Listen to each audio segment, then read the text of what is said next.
ओम श्री गुरु सत्ताय नमः। सभी को प्रणाम।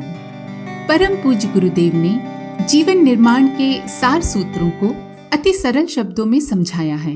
उनके ये शब्द हमारी सब समस्याओं का समाधान करने में सक्षम हैं। हमें महामानव देव मानव बनाने में, आध्यात्मिकता की ऊंची भाव स्थिति में ले जाने में पूर्ण सक्षम हैं। बस पूरे हृदय से उनके शब्दों का पालन किया जाना चाहिए। अपने आत्म सुधार के प्रयासों में परम पूज्य गुरुदेव के शब्द उत्प्रेरक बनकर हमें प्रेरित एवं प्रोत्साहित करते हैं। आइए सुनते हैं परम पूज्य गुरुदेव के प्रवचन के कुछ अंश। भाइयों, लगभग 60 वर्ष हो गए। 60 वर्ष पहले हमारे गुरुदेव घर पर आए थे और उन्होंने कई बातें कही।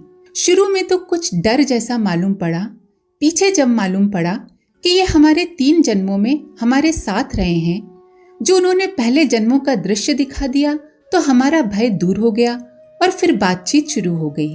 उन्होंने कहा, अपनी पात्रता को विकसित करने के लिए तुम्हें 24 लक्ष्य के 24 साल तक 24 पुरुषचरण करने चाहिए। 1 साल में 1 पुरुषचरण जौ की रोटी और छाछ पर रह करके किस तरीके से 24 साल काटने पड़ेंगे, ये पूरी विधि बताने के बाद उन्होंने एक और नई बात बताई, बोना और काटना। उन्होंने कहा, तुम्हारे पास जो कुछ भी चीज है उसे बोना शुरू करो भगवान के खेत में, और वो 100 गुना होकर के तुम्हें मिल जाएगा। रिद्धि और सिद्धि पाने का तरीका यही है। फोकट में कुछ नहीं मिलता। कोई ऐसा नियम नहीं है कि कोई रिद्धि बांट रहा हो, सिद्धि बांट रहा हो, कहीं से मिल रहा हो। ऐसा नहीं है। किसान बोता है और काटता है। ठीक इसी तरीके से तुमको भी रिद्धियां और सिद्धियां बोनी पड़ेंगी और काटनी पड़ेंगी। उन्होंने कहा, तुम्हारे पास क्या क्या वस्तुएं हैं? हम बोले, मालूम नहीं क्या वस्तुएं हैं। तो उन्होंने कहा, देखो, समय और श्रम तुम्हारे पास है, ये भगवान के खेत में बो। कौन सा भगवान? ये विराट भगवान जो चारों ओर मनुष्य समाज के रूप में विद्यमान है। ये समाज ईश्वर का ही विराट रूप है। इसके लिए तुम अपना श्रम और शरीर सब खर्च कर डालो और तुम्हें वो 100 गुना होकर मिल जाएगा। नंबर 1। नंबर 2, तुम्हारे पास बुद्धि है।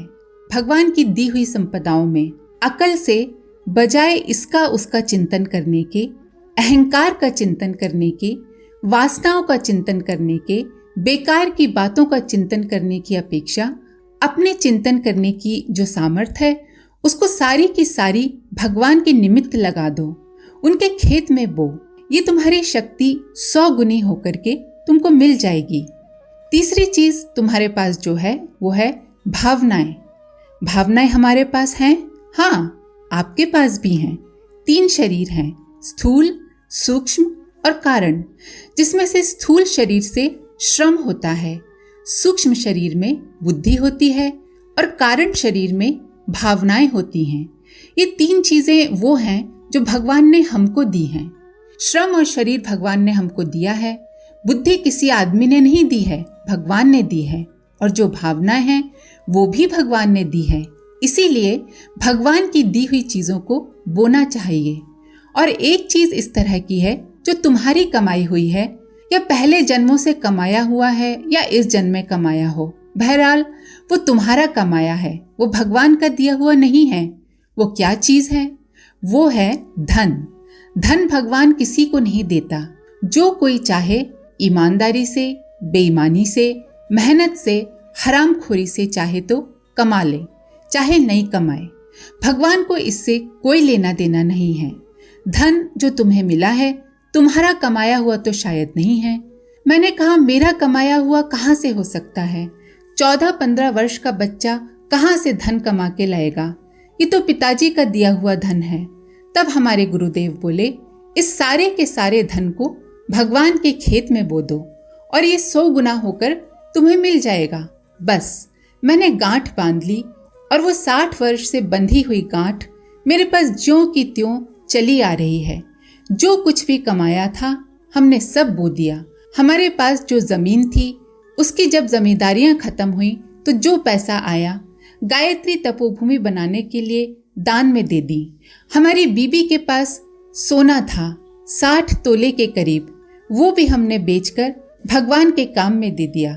जो कुछ भी हमारे पास था सब खाली कर दिया और वो गायत्री तपोभूमि बनाने में, भगवान का घर बनाने में, भगवान का मंदिर बनाने में हमने खर्च कर दिया। फिर 80 बीघा जमीन कुल काश्त की हमारे पास रह गई, उसको भी खर्च कर डाला। उसको काहे में खर्च किया? उसको जहाँ हमारा जन्म हुआ है, आवल खेड़ा, उस गांव में हमने एक हायर सेकेंडरी स्कूल बना दिया। कभी आप जाएं तो देखना, आपकी तबीयत बाग बाग हो जाएगी। वहां पर दूर दूर तक कोई अच्छा अस्पताल भी नहीं था। सैकड़ों आदमी बीमार हो जाते, उनकी मृत्यु हो जाती है, स्त्रियों की मृत्यु हो जाती है, गर्भवतियों की मृत्यु हो जाती है। तो वहाँ एक अच्छा अस्पताल बने तो अच्छी बात है। वहाँ हमने एक शानदार अस्पताल बना दिया। ये कहाँ से बनाया? जो पैसा हमारे पिताजी का छोड़ा हुआ था उसको हमने खाया नहीं। बहुत छोटी उम्र में खा लिया होगा तो हम नहीं कह सकते, लेकिन इसके बाद में हमने किसी का दिया हुआ धन खाया नहीं है। सब खर्च कर डाला, एक एक पाई खर्च कर डाली। हमारे पास उनका दिया हुआ कुछ भी नहीं है। अगर कोई हमसे पूछे कि आपके पास कितना धन है, तो हमारे पास कुछ भी नहीं है। फिर आप कहेंगे कि आप तो नुकसान में रहे। अरे, आप नुकसान की बात कहते हो? हमारे गांव कभी आप जाएं, सारे गांव के कच्चे मकान थे, हमारा भी कच्चा मकान था, टूट फूट के बराबर हो गया। लेकिन यहाँ जहाँ कहीं भी हम रहते हैं, पक्के मकानों में रहते हैं, बड़े शानदार मकानों में रहते हैं। गायत्री तपोभूमि हमने बनाई, आप जरा देखिए कैसा शानदार मकान है। लाखों रुपए उसमें लग गया और हमारा मकान देखिए ना। अखंड ज्योति कार्यालय देखिए, उसका प्रेस देखिए, और आप यहाँ आइए, शांति कुंज देखिए, गायत्री नगर देखिए, ब्रह्म वर्चस देखिए, 2400 गायत्री शक्ति पीठों को देखिए। ये तो मैं बिल्डिंगों के किस्से सुना रहा हूँ। ये तो बिल्डिंग हैं, और बिल्डिंगों के अलावा इनमें जो आदमी रहते हैं उन पर जो खर्च होता है वो। गायत्री तपोभूमि में कितने आदमी काम करते हैं? बहुत आदमी काम करते हैं। इन सब का खाने का, पीने का, कपड़े का, रोटी का जो खर्चा निकलता है कहाँ से आ जाता है? जाने कहाँ से आ जाता है? हमारे पास धन कुछ कम नहीं पड़ता। जरूरत होती है तो भगवान की तरफ इशारा कर देते हैं और वो हमारे लिए जो कुछ भी चीजें हैं सब ज्यों का त्यों भेज देते हैं। भगवान के लिए सब आदमी एक से हैं। जो नियम हमारे ऊपर लागू है वही आपके ऊपर भी लागू हो सकते हैं। भगवान न हमारे साथ में रियायत करने वाले हैं और न आपके साथ में उनका कोई वैर विरोध है। तरीके वही हैं जो हमारे जीवन में हमको बताए गए। हमारे गुरु ने हमको तरीका बताया था और हमने उसे अपने जीवन में अपना लिया, और गुरु को हम बहुत धन्यवाद देते हैं। और आपको हम सिखाते हैं, समझाते हैं और बताते हैं कि आप भी उसी रास्ते पर चलिए जिस रास्ते पर हम चले हैं। आप भी निहाल हो जाएंगे, धन्य हो जाएंगे। और क्या कहूँ मैं आपसे, बस आज की बात समाप्त। ओम शांति।